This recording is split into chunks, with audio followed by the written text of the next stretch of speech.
En cette fin d'année 2025, votre émission Les réalisations de Fatchi vous propose de revenir sur les événements diplomatiques et institutionnels qui ont marqué ce dernier trimestre. Un de ces moments clés fut sans aucun doute le 9e sommet des chefs d'État et de gouvernement de la Conférence internationale sur la région des Grands Lacs, CIRGL, un sommet historique qui s'est tenu ici à Kinshasa.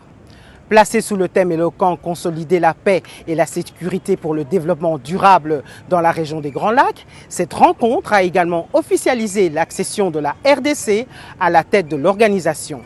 Désormais, le président de la République, Félix Tshisekedi, assure la nouvelle présidence régionale de la CIRGL pour une période de 2 ans.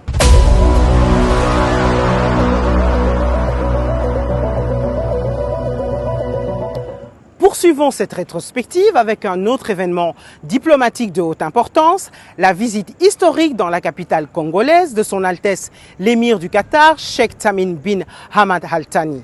Cette rencontre au sommet a été couronnée par la signature de plusieurs engagements bilatéraux majeurs, ouvrant des perspectives décisives dans des domaines stratégiques comme le transport, l'investissement et les échanges, et renforçant ainsi la coopération sud-sud.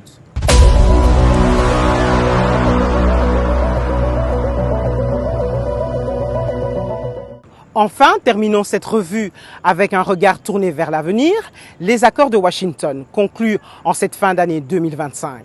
Ces accords sont doubles. Ils comprennent d'une part l'entérinement des accords de paix du 27 juin 2025 et d'autre part la signature de partenariats stratégiques renforcés entre la République démocratique du Congo et les États-Unis d'Amérique. Cette avancée confirme l'importance de la RDC dans la géopolitique mondiale et ouvre la voie à une coopération bilatérale historique dans les domaines de la sécurité, de la gouvernance et de l'économie.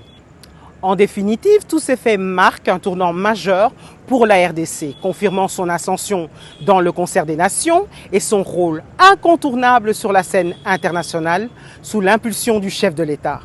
Par ailleurs, nous ne pourrions clore cette émission sans mentionner le point culminant de l'année, le discours à la nation du président de la République, Félix-Antoine Tshisekedi Tshilombo, qui a dressé un bilan complet de l'an 2025.